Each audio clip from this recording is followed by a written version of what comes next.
We, the people of the United Nations, the preamble of the UN Charter emphasizes that mankind is a common community. But as global uncertainty and instability increase and new problems and challenges emerge, China, Asia and the world are reaching a crucial juncture. What are the greatest challenges? What part could further Asia integration play in improving stability? And what is China's role both in solving its domestic challenges and in making a contribution to the international society? To discuss these and many other issues related to Asian integration and a dynamic changing world, I'm very much honored to speak with Mr. Ban Ki-moon, former UN Secretary General and Chairman of the Boao Forum for Asia. That's our topic. This is Dialogue. I'm Yang Rui.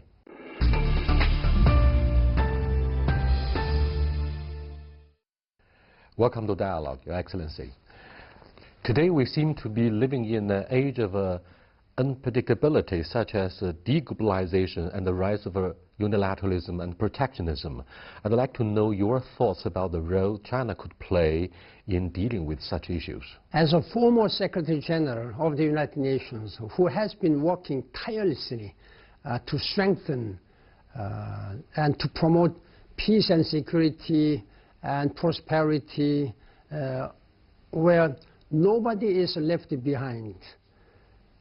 Now, this multilateralism is under serious threat, particularly by those countries who have been enjoying the benefits of multilateralism. Particularly since the end of Second World War, multilateralism has been supporting and promoting peace and security, common prosperity of the world, even though we may not be wholeheartedly satisfied with the result. Now, it is absolutely necessary that the multilateralism should be supported and nurtured. Otherwise, it will be extremely difficult to implement the Sustainable Development Goals for Agenda 2030 and Climate Change Agreement. In there, China has been showing such great leadership. Lead by example has been a catchphrase of China. Belt and Road Initiative and African Infrastructure Investment Bank, that is also very much important ways and means that China can contribute to promote inclusive and interconnected world through mutual cooperation. Congratulations on your being elected chairman of the Boao Forum for Asia. Now, President Xi Jinping delivered a landmark speech at the opening ceremony of the Boao Forum for Asia after President Trump threatened to launch a trade war, and he called for further opening up. And many measures have been rolled out to execute his instructions, and that's, of course, the political will of this generation of the Chinese leadership. I'd like to know your ideas about China's further opening up against the adverse circumstances of the current trade disputes. Now, as a chairman of this Boao Forum, I am very much honored to serve this great initiative by Chinese government. As a chairman, I have been speaking that the Boao Forum for Asia, even though we may keep this title as it is now, we should go beyond Asia. This world has become a very small world with transformative development of science and technology, particularly communication and transportation. It has made our world just a matter of a few hours. We can talk and we can travel with anybody, any place. And that's what President Xi Jinping has seen through his very ambitious statement in September 2015 at the United Nations, and through his opening statement on April 9th of this year at the Boao Forum, that China will continue to reform and continue to open up, and working together with the whole the members of the international community to promote a community with a shared future. That is what now, as a chairman of the Boao Forum, will try to implement what he said, as well as do much more and much broader way how we can contribute to common humanity. Yeah. Despite the glow of democracy since the end of the Cold War, there are many different political systems or institutions in East Asia where we didn't see any major conflicts since perhaps the late 1970s. So I'd like to know your comments on the Belt and Road Initiative that seeks to have an inclusive world economic order. Now, politicians in different countries have their individual versions about globalization. The hallmark of the Chinese version is, of course, the One Belt, One Road Initiative. Everybody's talking about this, but in the West, the media start the fanfare about that tribe, try to confuse the skeptical audience in the West. I'd like to know your analysis about the centerpiece of our understanding about globalization. President Xi Jinping declared that Chinese economic and social development will be based on 4 I's: innovation, invigorated economy, and inclusiveness and interconnectedness. I think first 2 E's, like innovation, invigorated means more for Chinese economy. But when it comes to inclusiveness and interconnectedness, this means that China is committed to work with others. One good example is Chinese very significant amount of financial and technical support for African countries through China-African Forum, $60 billion for African development. This is a huge as well as a very compassionate one. Means working with the United Nations so that nobody will be left behind. This is a very great vision. Now, Belt and Road, I know that there are some concerns, particularly from the Western world, about the real, what would be the real motives and intention of a Belt and Road. I believe there is a genuinely compassionate leadership is shown in terms of interconnectedness as well as inclusiveness, going together with the older countries in the Belt and Road regions. I think this is what the United Nations has been always urging and promoting, to have a sustainable development for all the people around the world. Now, China as second largest economy, you have financial asset, you have technology. Now you are now adding your vision and commitment. And this is very much important. That's what I have been speaking to world leaders.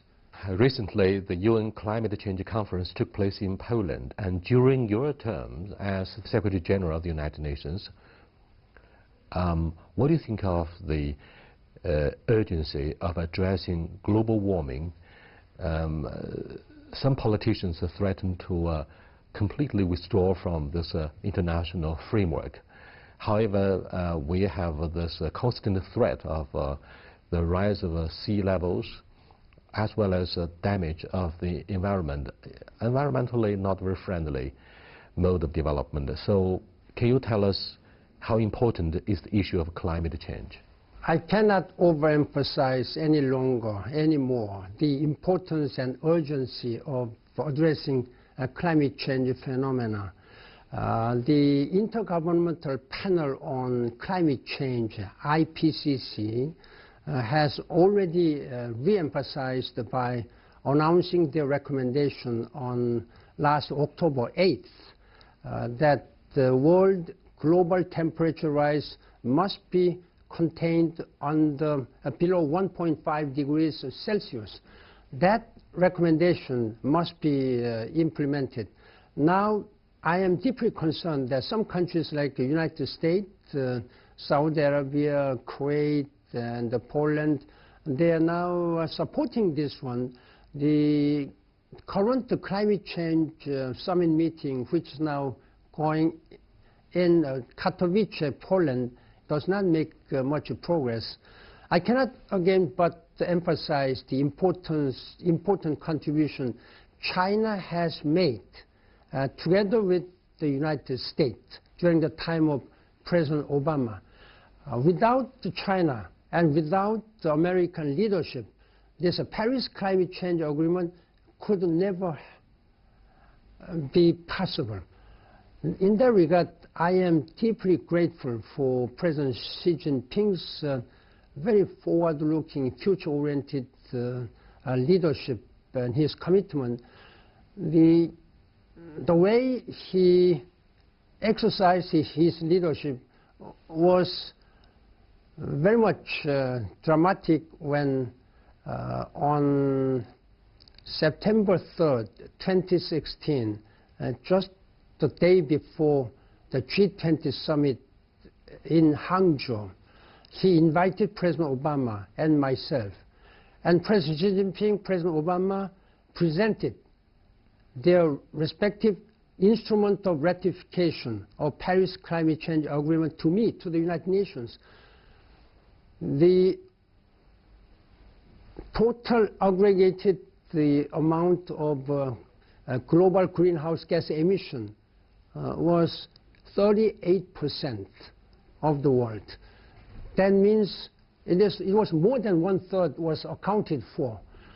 That has given a strong political message to the world, to the countries who might have been, taking some slower actions. Then this climate change agreement became effective in November, early November 2016, because of Chinese leadership. Now that the President Trump, just 6 months after change of new government, he declared that the U.S. would withdraw from Paris Climate Change Agreement. I cannot express my serious concern and even anger that how come with the change of president, a country can change such kind of very irresponsible way. I've been speaking that President Trump's decision was politically short-sighted, economically wrong, economically irresponsible, and scientifically wrong. And in fact, President Trump came under fire from within the American establishment since he took office 2 years ago. Poverty relief remains a major issue on the agenda of President Xi Jinping, and he vowed to completely eliminate poverty by the year 2020. That reminds me of the legacy that you inherited from UN Chief Kofi Annan, the Millennium Development Goal to cut poverty by half. Do you think the United Nations has largely got the job done, and what do you think of the challenges lying ahead for the rest of the world in the framework of South-South cooperation in this area? You deserve the credit for doing a lot of things. Now it's important that the #1 goal of Sustainable Development Goals must be implemented by 2030. By that time, there should be nobody in this world who would suffer from abject poverty. In that regard, I am again very much grateful for very far-reaching and very ambitious target that President Xi Jinping has declared that by 2020, 10 years before the target year, there will be no single Chinese who will suffer from abject poverty. This is what he declared to the world, and I was deeply grateful when he was announcing this one. And I think you can do it. When it comes to Millennium Development Goals, the World Bank announced proudly in 2010, 5 years before the target, that #1 goal of cutting in half the number of people living in abject poverty was achieved. That was possible because of Chinese very strong engagement and leadership by lifting more than 450 million people in China. The global statistics has gone up. That's why World Bank was able to announce that this #1 goal was achieved 5 years ahead of time. Now, I sincerely hope that by 2030, there will be nobody, not only in China, but all throughout the world, that who will suffer from abject poverty. That's an ambitious goal, but it can be done.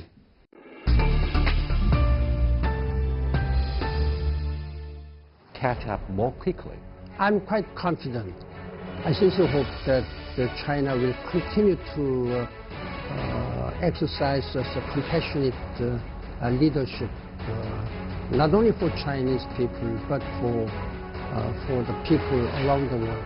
Tip of the huge iceberg. In fact, what happens between the two biggest economies is about leadership of digital technology. It is just the natural tendency of human community. What captures headlines these days for media, the West and the Chinese alike is Huawei.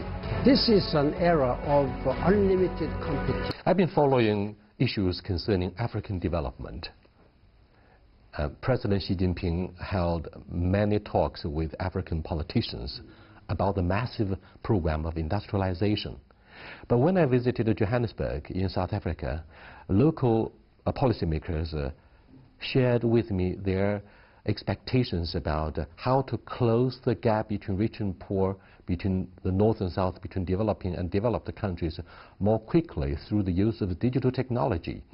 And do you think China, which is one of the countries that assumes the leadership somehow in the area of 5G and digital technology, could assist developing countries in catch up more quickly and in contributing to, of course, co-prosperity?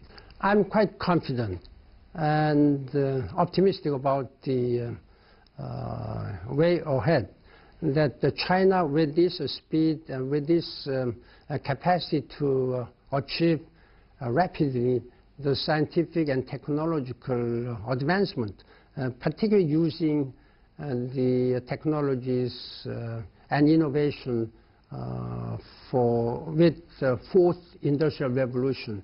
China is ahead of many other countries in the world, and that should be shared with many countries who would really be trying to catching up. That is very important. In that regard, I sincerely hope that China will continue to exercise a compassionate leadership, not only for Chinese people, but for the people around the world.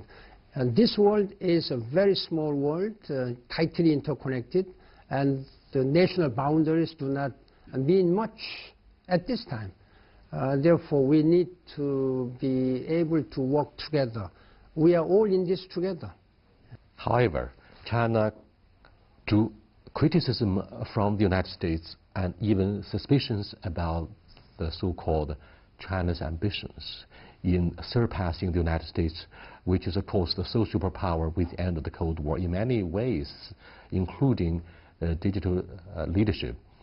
In the Western media reports, I noticed that they call attention to battles for the primacy of digital leadership, and they say whoever assumes digital leadership in the 21st century will be leader of the world, and therefore we see trade war only as the tip of the huge iceberg. In fact, what happens between the two biggest economies is about leadership of digital technology. What does that mean for globalization and the future of the world? Psychologically speaking and politically speaking, it is just the natural tendency of a human community, individually as a human being and also collectively some communities, that each and every individual or each and every nation want to expand their own sphere of influence or achievement. That's only natural, that everybody wants to do and excelling over others. So China has been making such a rapid development in socio-economic area, and now has taken second largest economy. 40 years ago, Chinese share of in the global economy was just merely 2%. Now you are taking 18%, and there is always everywhere Chinese business people or Chinese citizens traveling and walking around. So it may be sometimes natural that you may get that kind of some envy from the others, or sometimes you say suspicions. But therefore, there needs to be some continuous way of dialogue with the parties concerned, particularly with the United States. While personally I believe that it's not fair to have that kind of one-sided concern, or like trade tariff imposed against another. Now we need to work together, particularly when it comes to United States and China, two largest economies by any standard, by any criteria. And therefore, if we really want to realize a world with peace and harmony and mutual understanding and cooperation, then there should be dialogue. In that regard, I am relieved that the President Xi Jinping had good discussions over dinner with President Trump last time. On the sidelines of the G20 Buenos in Aires, Argentina.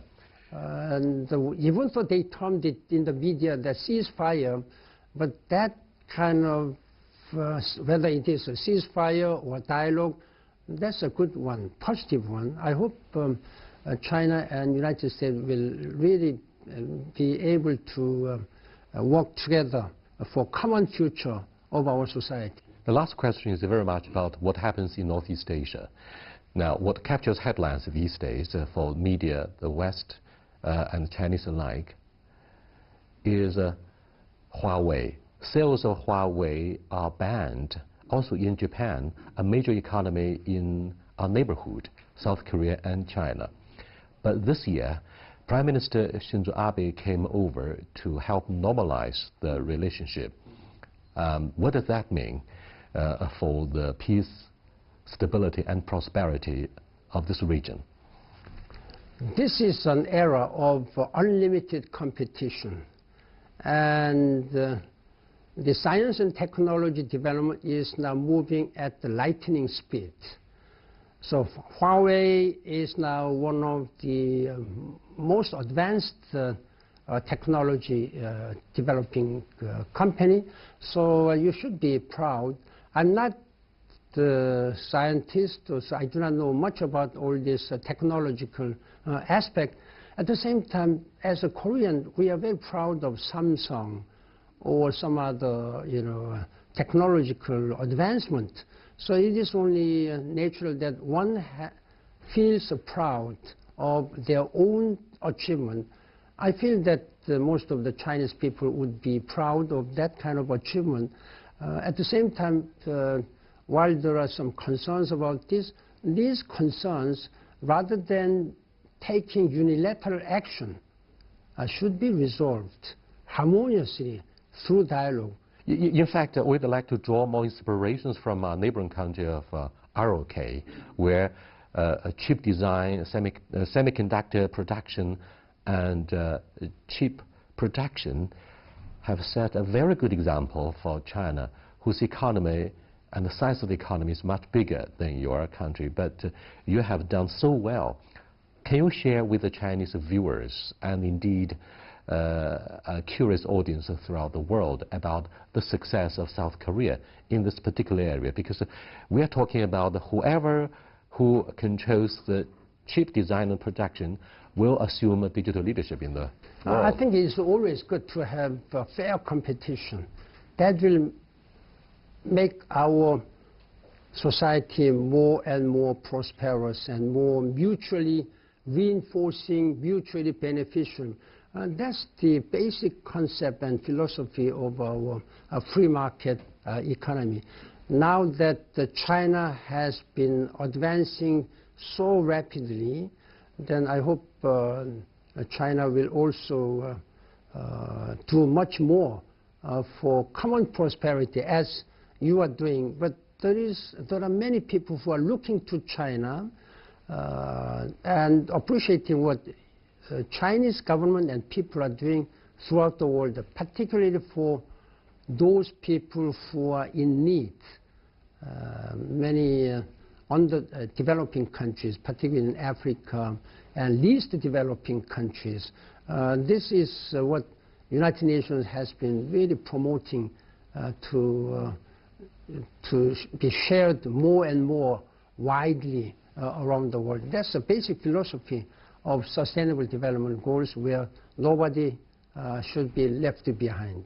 May I submit a very, very humble request? Next year, I'm going to host this program, a dialogue, for 20 years, 2 decades. Now, just look at the implications of this word, dialogue. I've done this for 20 years. Can I use this opportunity, the benefit of this opportunity, of inviting you to say something nice about how important it is for dialogue?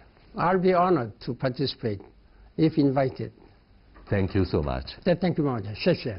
So dialogue means? Mutual respect and mutual understanding, promote better understanding for better humanity. Yeah.